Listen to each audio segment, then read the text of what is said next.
नमस्कार, मी धनश्री फॅशन डिझायनरमध्ये तुमचं खूप खूप स्वागत आहे. मैत्रिणींनो, आजचा व्हिडिओ खूप इम्पॉर्टंट असणार आहे. फिटिंग कशी करायची आहे, म्हणजे प्रत्येक ज्या छोट्या गोष्टी आहेत त्या जर तुम्ही फॉलो केल्या तर तुमची फिटिंग ही अगदी परफेक्ट येणार आहे आणि कस्टमरला तो परफेक्ट ब्लाऊज बसणार आहे. त्यामुळे व्हिडिओ कुठेही स्किप करू नका, पूर्ण बघा, जेणेकरून ज्या छोट्या टिप्स आहेत त्या तुमच्या लक्षात येतील. फिटिंग आणि ब्लाऊजचं फिनिशिंग असं असलं पाहिजे की कस्टमर तुमचे कुठेही गेले तरी तुमच्याकडंच आलं पाहिजे आणि तुम्ही समजा कुठेही शिफ्ट झालात तरीही कस्टमर हे तुमच्याकडेच आलं पाहिजे. अशा पद्धतीने आपली फिटिंग असली पाहिजे. चला तर मग आता आपण फिटिंगसाठी काय लागणार आहे, कोणती मापे लागणार आहेत ते बघूया. सुरुवातीला हे बघा, इथे मेजरमेंटचा ब्लाऊज आहे. तो असा खालच्या बाजूने असा पूर्ण आपल्याला कंबर मोजून घ्यायची आहे. हे बघा, इकडे मी लुकची जी पट्टी आहे ती सोडून दिलेली आहे आणि जेवढं भरत आहेत आता इथे 29 भरत आहे, म्हणजे 29 इंच भरत आहे. तर ते अगोदर आपल्याला इथे लिहून ठेवायचं आहे, कारण परत फिटिंग करताना हेच माप आपल्याला इथे वापरायचं आहे. आता त्यानंतर आपल्याला छाती घडी बघायची आहे. पहिलं बटन लावून घ्यायचं आहे आणि मग इकडे मुंड्यातून हा मुंडा ते तो मुंडा असा मोजून घ्यायचा आहे. हे बघा, अशा पद्धतीने टेप लावून घ्यायचा आहे आणि आता आपल्याला ते मोजून घ्यायचं आहे. हे बघा, किती 17 इंच भरत आहे. 17च्या निम्म 8.5 इंच. तर आपली छाती घडी तयार छाती घडी मिळालेली आहे आपल्याला 8.5 इंच. तेही इथं अशा प्रकारे लिहून घेतलेलं आहे. आता दंडघेर लागत आहे फिटिंगला. तर आपला दंडघेर हा 5.25 इंच आहे. हे बघा, इथे 5.25 इंच भरलेला आहे. तर तोही आता इथे आपण सुरुवातीला लिहून ठेवायचा आहे आणि हीच मापे आता आपल्याला फिटिंगसाठी टाकायची आहेत. परंतु त्या अगोदर आपल्याला पूर्ण ब्लाऊज हा चेकिंग करून घ्यायचा आहे. तर हे बघा, ही तयार आपली कमरेची पट्टी आहे. तर ती किती आहे, 17 दोन्ही 34 इंच आणि आपल्याला किती 29 इंच हवा आहे. तर अगोदर मेजरमेंट बसतंय का, फिटिंगला किती माया राहते ते सर्व चेक करून घ्यायचं आहे. आणि इथे बघा, अगोदर हाही भाग आपल्याला चेकिंग करून घ्यायचा आहे की आपली छाती घडी किती आहे. आता इथे आपली छाती घडी 8.5 इंच आहे. 8.5 इंचावरती एक मार्किंग करायची, म्हणजे ही आपली फिटिंगची मार्किंग झाली. आणि खाली कमरेच्या बाजूला 7.5 इंचावरती मार्किंग करायची आहे. हे बघा, अशा पद्धतीने आता इथलं आपलं कमरेचं फिटिंग झालेलं आहे. परंतु आता आपल्याला काय करायचं आहे, पाठीचा भाग आणि पुढचा भाग हा सेम आहे का ते एकदा चेक करून घ्यायचा आहे. सुरुवातीला काय करायचं आहे, पाठीचा मध्य करायचा आहे. हे बघा, अशा पद्धतीने पाठीचा मध्य करून घ्यायचा आणि मग त्यावरती असा पुढचा भाग ठेवून व्यवस्थित, म्हणजे तो एकसारखा करून घ्यायचा आहे. चारी भाग एकसारखे झाले पाहिजेत व्यवस्थित. हे बघा, अशा पद्धतीने जिथं मार्किंग केली तिथं आपण हुक पट्टी ठेवलेली आहे. आणि हे बघा, या बाजूला जर थोडंफार जास्त असेल तर आपल्याला ते कट करून टाकायचे आहे. हे बघा, इथं थोडंसं जास्त आहे ते आपल्याला असं कट करून टाकायचं आहे. आता बघा, हे दोन्ही भाग एकसारखे झालेले आहेत. त्याच पद्धतीने इकडेही आपल्याला त्याच पद्धतीने मार्किंग करून घ्यायचं आहे आणि एक्स्ट्राचा जो कपडा आहे तो कट करून घ्यायचा आहे. अशा पद्धतीने जर तुम्ही चेकिंग केली व्यवस्थित तर मागचा पुढचा भाग सेम होतो, व्यवस्थित फिटिंग येते आणि फिटिंगची लाईन ही सरळ येते. हे बघा, आता अशा पद्धतीने इथेही आपण चारी भाग व्यवस्थित म्हणजे एकसारखे करून घेतलेले आहेत. आता अजून एक गोष्ट, म्हणजे हे मुंडे जे आहेत ते अगदी परफेक्ट आहेत का बघायचं आहे. थोडं जरी 1/2 इंच एक्स्ट्रा असेल तर ते अशा पद्धतीने कट करून टाकायचं आहे, म्हणजे बाही जोडताना आपली परफेक्ट बाही बसते. हे बघा, या बाजूने हे आता आपलं 2 इंचाचं जे मार्जिन आहे ते एकसारखं आलं पाहिजे. तर ते थोडंफार म्हणजे कुठलंही असू शकतं, पुढच्याही भागाचं असू शकतं, मागच्याही भागाचं असू शकतं. तर ते अशा पद्धतीने आपल्याला इथे कट करून घ्यायचं आहे. हे बघा, अगदी इथे रेडी झालेला आहे चारी भाग. आता आपल्याला सुरुवातीला स्लीव्ज लावून घ्यायची आहे. आता बघा, मी मागच्या बाजूनी पकडत आहे. अगोदर शोल्डर व्यवस्थित आहे का बघायचं आहे. थोडंसं कमी जास्त असेल तर ते एकसारखं करून घ्यायचं आहे. या बाजूला एकसारखं म्हणजे करायची एवढी गरज नाही आहे. आता बघा, स्लीव्ज जोडून घ्यायची आहे. तर सुरुवातीला काय करायचं आहे, स्लीव्जचा आकार व्यवस्थित आहे का त्याचा मध्य काढून घ्यायचा आहे आणि हे जे 2 भाग आहेत, म्हणजे बाहीचे फिटिंगची जी बाजू आहे तीही एकसारखी आहे का ते चेक करायचं. इथे बघा, बाहीचा मी मध्य काढत आहे, कारण हा मध्यच आपल्याला शोल्डरवरती बरोबर आला पाहिजे. दोन्ही भाईचे मी असे म्हणजे व्यवस्थित मध्य काढून घेत आहे. व्यवस्थित म्हणजे आकार आहेत का ते एकदा चेक करत आहे. तर इथं सर्व व्यवस्थित आहे हे बघा. आता आपण मागची बाजूकडून जोडणार आहोत, त्यामुळे आता आपल्याला उंचवटा भाग इकडे पाठीमागच्या बाजूने आला पाहिजे. अशा पद्धतीने आपल्याला जोडून घ्यायचा आहे. हे बघा, मी इथे बाहीचं हे फिटिंगचा भागही चेक केला, तोही कमी जास्त असू शकतो. आता आपल्याला इथे बाही जोडून घ्यायची आहे. तर मध्यापासून बाही जोडायला सुरुवात करायची आहे. साधी बाही तुम्ही म्हणजे पाठीमागच्या बाजूनी जोडायला सुरुवात केली तरी चालते, परंतु ही डिझाईनची बाही आहे, त्याचा मध्य अगदी शोल्डरलाच आलं पाहिजे. त्यामुळे इथे बघा असं परफेक्ट म्हणजे मध्यावरतीच बाहीचा मध्य आला पाहिजे आणि मध्यापासून अशी आपल्याला बाही जोडून घ्यायची आहे. हे बघा, अशा पद्धतीने व्यवस्थित आपल्याला बाही हळूवार म्हणजे जोडून घ्यायची आहे. खालीही प्लेट आली नाही पाहिजे किंवा बाहीलाही प्लेट आली नाही पाहिजे. असं अगदी व्यवस्थित टीप आली पाहिजे, याची काळजी घ्यायची आहे. हे बघा, आता आपण इथे मध्यापासून बाही जोडली होती, तर दुसऱ्या बाजूने ती पूर्ण करून घ्यायची आहे.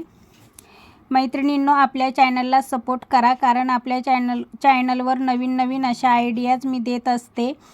तर आपल्या चॅनलला म्हणजे सपोर्ट करा आणि आपले व्हिडिओ इतरांना शेअर करा. हे बघा, अशा पद्धतीने आता आपण दुसऱ्या बाजूनेही स्लीव जॉईंट करून घेतलेली आहे. आता इथे आपल्याला सुरुवातीला एकच टीप मारायची आहे. एक टीप मारल्यानंतर आता आपल्याला बाही बरोबर जोडली गेली आहे का ते एकदा चेक करायचं आहे. ते बघा, हे बघा, आता इथे मध्याला मध्य आलेला आहे स्लीवचा, अगदी परफेक्ट बाही जोडली गेलेली आहे. अजून एक इकडे साईडला दोन्ही भाग बरोबर आहेत का ते चेक करायचं आहे. दुसरी टीप मारायच्या अगोदर ही काळजी घेणं गरजेचं आहे. हे बघा, आता किंचितसं थोडंसं म्हणजे तुम्हाला इथे दिसत नाही आहे, मी खडूने मार्किंग करून दाखवते. तर ते थोडंसं इथे असं म्हणजे टीप मारून घ्यायची आहे. अगदी किंचित जो भाग मोठा झालेला आहे तो इथे असं टीप मारताना तो असं व्यवस्थित ॲडजस्ट करून घ्यायचा आहे. हे बघा, इथे मी खडूने मार्किंग केलेलं आहे, तेवढं आपल्याला जास्त धरायचं आहे दुसरी टीप मारताना आणि टीपवर टीप मारून घ्यायची आहे, कारण स्लीव्जला डबल टीप मारणे गरजेचं असतं. हे बघा, अशा पद्धतीने व्यवस्थित आपल्याला टीप मारून घ्यायची आहे. आता दुसरी टीप मारतानाही म्हणजे कुठेतरी चून किंवा घडी पडायची शक्यता असती, तेही पडली नाही पाहिजे. अशा पद्धतीने इथे स्लीव जोडून घ्यायची आहे. हे बघा, परफेक्ट स्लीव जोडली गेली आहे, डबल टीप मारली गेली आहे. आता आपल्याला इथे फिटिंगचं माप टाकायचं आहे. तर फिटिंगचं माप टाकताना आता इथे हे बघा, आता तुम्ही बघू शकता दोन्ही भाग अगदी परफेक्ट झालेले आहेत. कुठेही पुढचा भाग किंवा मागचा भाग कमी जास्त झालेला नाही आहे. आता इथे आपल्याला दंडघेर टाकायचा आहे. दंडघेर आपला 5.5 इंच भरला होता, पण ही एल्बो साईज स्लीव्ज आहे, त्यामुळे आपल्याला 1/2 इंच कमी घ्यायचं आहे. तर इथे 5.5 इंचावरती दंडघेर घ्यायचा आहे. आता 5.5 इंचावरती एक मार्किंग करायची आणि त्यापुढे 2 इंच शिलाई मार्जिन. थोडंसं जे काही एक्स्ट्रा असेल ते कट करून टाकायचं. ते जसं आहे तसं ठेवलं तर फिनिशिंगला म्हणजे प्रॉब्लेम येतो, जास्त कपडा राहिला जातो. त्यामुळे ते अगदी व्यवस्थित असं कट करून टाकायचं आहे.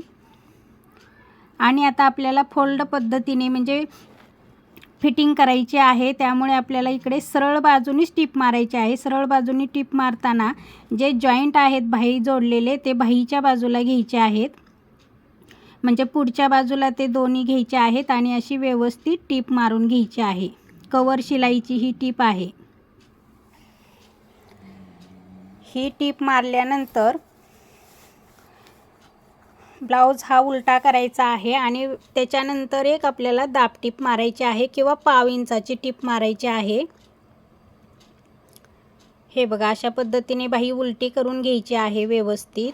हे बघा, तुम्ही इथे पाहू शकता जॉईंट ही एकदम एकावेक आलेले आहेत बाहीचे. आता आपल्याला इथे एक 1/2 इंचाची टीप मारून घ्यायची आहे सुरुवातीला. आता हे जे जॉईंट आहेत बाही जोडलेले ते पुढच्या बाजूलाच आले पाहिजे, त्याची काळजी घ्यायची आहे. एक पुढे एक मागे असं झालं नाही पाहिजे. हे बघा, मी जसं पुढच्या बाजूला घालवलेला आहे तो जॉईंट त्याच पद्धतीने तुम्हीही असंच करायचं आहे. याने फिनिशिंग खूप छान येते. हे बघा इथे 1/2 इंचाची टीप मारून घेतलेली आहे. अशी सुरुवातीला 1/2 इंचाची टीप मारून घ्यायची आहे. आता दुसऱ्या बाजूलाही आपल्याला स्लीव जोडून घ्यायचे आहे. तर हे बघा इथे अगोदर शोल्डरला थोडंसं कमी जास्त आहे, ते अगोदर असं व्यवस्थित एकसारखं करून घ्यायचं आहे. जो भाग एक्स्ट्रा आहे तो कट करून टाकायचा आहे. आणि आता ही पुढची बाजू आहे, त्यामुळे खोलगट भाग हा पुढे येणार आहे. बाहीचा मध्य हा शोल्डरवरती आला पाहिजे आणि मध्यापासून अशी आपल्याला बाही जोडायला सुरुवात करायची आहे. मागची बाही जशी जोडली त्याच पद्धतीने सुरुवातीला एक टीप मारून घ्यायची आहे व्यवस्थित. हे बघा अशा पद्धतीने व्यवस्थित टीप मारून घ्यायची आहे. त्यानंतर इकडून शोल्डरपासून दुसरी बाजू जोडून घ्यायची आहे बाहीची. डिझाईनची बाही ही शक्यतो अशीच जोडायची आहे, म्हणजे ती बरोबर मध्यावरती बाहीचा मध्य येतो. हे बघा इथे आता आपली एक टीप मारून झाली आहे. आता आपल्याला चेक करायचं आहे की पुढचा मागचा भाग हा व्यवस्थित आहे का, एकसारखा आहे का, कुठे कमी जास्त तर होत नाही ना, हे एकदा चेकिंग करून घ्यायचं आहे. हे बघा तुम्ही इथे बघू शकता, पाठीमागचा जो भाग आहे तो आता इथे 1/2 इंच जास्त होत आहे. तर आता काय करायचं आहे, हे बघा इथे मी तुम्हाला मार्किंग करून दाखवते खडूने, तेवढा भाग हा जास्त होत आहे. तर ते इथे आता आपल्याला त्याच बाजूला आपल्याला टीप ही थोडीशी जास्त मारून घ्यायची आहे. हे बघा समोरच्या बाजूला अगदी परफेक्ट झालेला आहे, परंतु मागच्या बाजूला थोडंसं 1/2 इंचाचं अंतर हे जास्त झालेलं आहे फिटिंगसाठी. आपण जर ते तसंच ठेवलं तर काखेतला जोड हा खालीवर होतो आणि इकडे कमरेच्या साईडलाही खाली कमी जास्त होतं. त्यामुळे हे बघा इथे आता आपण टिपमध्ये ते ॲडजस्ट करून घ्यायचं आहे. हे बघा आता तुम्ही पाहू शकता अगदी परफेक्ट आलेला आहे मागचा आणि पुढचा भाग. हे बघा याच पद्धतीने आता आपण इथे दंडघेर टाकायचा आहे. सुरुवातीला दंडघेर आहे 5.5 इंच. 5.5 इंचावरती मार्किंग करायचे आहे आणि त्यापुढे 2 इंच एक्स्ट्रा ठेवायचं आहे आणि त्याच्यापुढं जे काही एक्स्ट्रा असेल ते आता असं व्यवस्थित कट करून घ्यायचं आहे.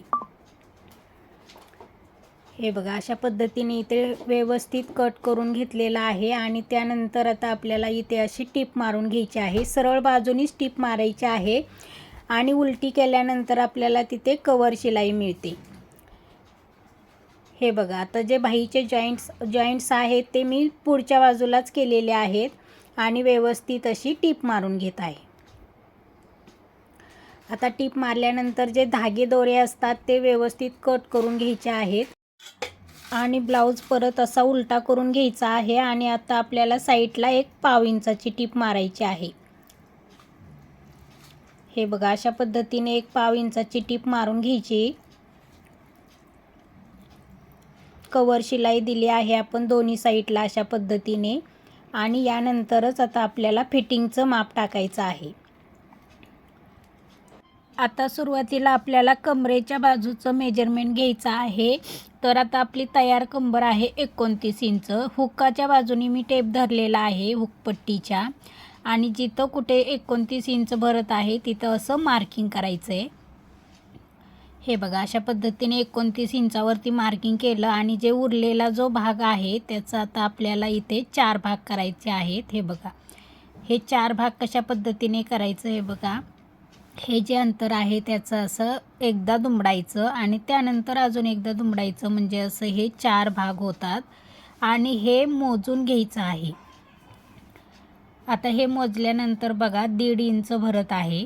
1.5 इंच म्हणजे आता आपल्याला कमरेच्या बाजूला हे 1.5 इंचाचं मार्किंग लागणार आहे फिटिंगसाठी. तर हे बघा समोरच्या बाजूला आता आपल्याला खालच्या बाजूला इथे 1.5 इंचावरती मार्किंग करायचं आहे. हे जे अगोदर आपण 1/2 इंचाची टीप मारली होती त्याच्या पुढे 1.5 इंचाचं मार्किंग करून घ्यायचं आहे. दोन्ही साईडला 1.5 इंचाचं मार्किंग करून घ्यायचं आहे खालच्या बाजूला. त्यानंतर आपल्याला इथे तयार छातीघडीचं मार्किंग करायचं आहे. तयार छातीघडी आहे 8.5 इंच. तर हे बघा इकडे हुकाच्या बाजूनी पकडलेला आहे आणि असं ताणून ब्लाऊज धरायचा आहे आणि 8.5 इंचावरती एक मार्किंग करायची आहे. हे बघा अशा पद्धतीने इथे आपण 8.5 इंचावरती एक मार्किंग केलेली आहे. आता राहिलं कुठलं माप, तर दंडघेराचं माप राहिलेलं आहे. दंडघेर हा 5.5 इंच आहे. 5.5 इंच भरला होता, परंतु ती लहान स्लीव्ज होती आणि ही एल्बो साईज आहे, त्यामुळे आपल्याला 1/2 इंच कमी घ्यायचं आहे. त्यामुळे इथे 5.5 इंचावरती दंडघेराची माप टाकलेला आहे आणि हे दंडघेर, छाती घेर आणि कमरेचा घेर हा जोडून घ्यायचा आहे. हे झालं आपलं फिटिंगचं माप आणि त्यावरती अशी लाईन आखून घ्यायची आहे आणि त्यावरतीच आपल्याला अशी व्यवस्थित टीप मारून घ्यायची आहे. आता दुसऱ्या बाजूनेही तसंच फिटिंगचं माप टाकायचं आहे. हे बघा, इथं आईची पट्टी आहे ती एक्स्ट्रा सोडून दिलेली आहे आणि तिथून पुढे आपण 8.5 इंच माप पकडलेलं आहे. इथेही 5.5 इंचावरती मार्किंग करायची आहे दंडघेराला आणि हे तिन्ही पॉईंट्स असे जोडून घ्यायचे आहेत. दंडघेर, छाती घेर आणि कमरेचा घेर खालच्या बाजूने. हे बघा, असं व्यवस्थित असं आपल्याला मार्किंग करून घ्यायचं आहे आणि त्यावरतीच आपल्याला शिलाई मारायची आहे. नवीन शिकणाऱ्यांनी तर ही ट्रिक अगदी लक्षात ठेवायची आहे. अशा पद्धतीने जर तुम्ही फिटिंग केली तर अगदी व्यवस्थित येते फिटिंग. हे बघा, आता आपण इथे फिटिंगची जी लाईन आखली होती म्हणजे मार्किंग केलं होतं त्यावरून असं व्यवस्थित टीप मारून घेतलेली आहे आणि त्याच्या साईडला अजून 2 टिपा मारून घेत आहे एकसारख्या. 1/2 इंचाचं अंतर राहिलं पाहिजे. अशा पद्धतीने 2-3 टिपा मारायच्या आहेत, म्हणजे कस्टमरला जर एखाद्या वेळेस जर ब्लाऊज उसवायचा असेल तर ते अगदी परफेक्ट उसवलं जातं. हे बघा, अशा पद्धतीने इथे आता आपलं फिटिंग झालेलं आहे. किती सरळ आणि एकसारखं आलेलं आहे ते तुम्ही पाहू शकता. बघा मैत्रिणींनो, अशा पद्धतीने तुम्ही फिटिंग करायची आहे. तुमची फिटिंग कधीही चुकणार नाही, अगदी परफेक्टच येणार आहे. हे बघा, हे जे बाही जोडलेले जे म्हणजे जॉईंट आहेत ते मी पुढच्याच बाजूला घेतलेलं आहे. आता आपण ही बाही आपण सरळ करून बघूया की जॉईंट कसे एकसारखे आले आहेत. हे बघा, इथे जॉईंटला इथे अगदी परफेक्ट आलेलं आहे. तुम्ही पाहू शकता अगदी परफेक्ट आलेलं आहे आणि फिटिंगला पण खालीवर कुठेही असं झालेलं नाही आहे. एकसारखी एका लाईनमध्ये फिटिंग आलेली आहे, तुम्ही पाहू शकता. याच पद्धतीने आपण दुसऱ्या बाजूचंही फिटिंग करून घेतलेलं आहे. आता आपल्याला खालची कमरेची बाजू व्यवस्थित झाली आहे का नाही ते बघायचे आहे. 29 इंच कमरेचा घेर आहे तयार, तर ते असं खालच्या बाजूने मोजून घ्यायचं आहे. हे बघा, इथे तुम्ही पाहू शकता अगदी परफेक्ट 29 इंच आलेलं आहे. थोडंफार कमी जास्त होऊ शकतं, म्हणजे जास्तच होऊ शकतं. जास्त झालं तर हे बघा, असं फक्त क्रॉसमध्ये 1/2 इंच असं जोडून घ्यायचं आहे. वरती म्हणजे टीप मारायची गरज नाही आहे. हे बघा, इथे अशा पद्धतीने आपला असा परफेक्ट ब्लाऊज फिटिंग झालेला आहे. कुठेही प्लेट्स वगैरे येत नाही आहेत. तुम्हाला बघता क्षणी हे कळालं असेल की फिटिंग किती परफेक्ट झालेली आहे. बघा मैत्रिणींनो, हा व्हिडिओ मी माझ्या म्हणजे 20 वर्षाच्या अनुभवावरून तुमच्याशी शेअर केलेला आहे. कारण मी जी फिटिंग करते, माझ्याकडं जर एखादं कस्टमर आलं तर ते नेहमीसाठीच माझं होतं म्हणजे ते कस्टमर नंतर कुठेही जात नाही. म्हणजे ते कितीही लांब गावी दुसरीकडे शिफ्ट झालं तरी ते तिकडून इकडे एकदमच ब्लाऊज घेऊन येतात. मी माझा मोठेपणा सांगत नाही मैत्रिणींनो, परंतु आपलं जर काम चोख आणि परफेक्ट आणि नीटनेटकं असेल तर, आणि मेन म्हणजे आपलं फिटिंग व्यवस्थित असेल तर कस्टमर कितीही लांब जाऊ द्या ते तुमच्याकडेच येणार आहे, याची खात्री आहे. तर बघा मैत्रिणींनो, तुम्हाला आजचा हा फिटिंगचा व्हिडिओ कसा वाटला, आवडला असेल तर लाईक, कमेंट आणि इतरांना शेअर करायला अजिबात विसरू नका. धन्यवाद.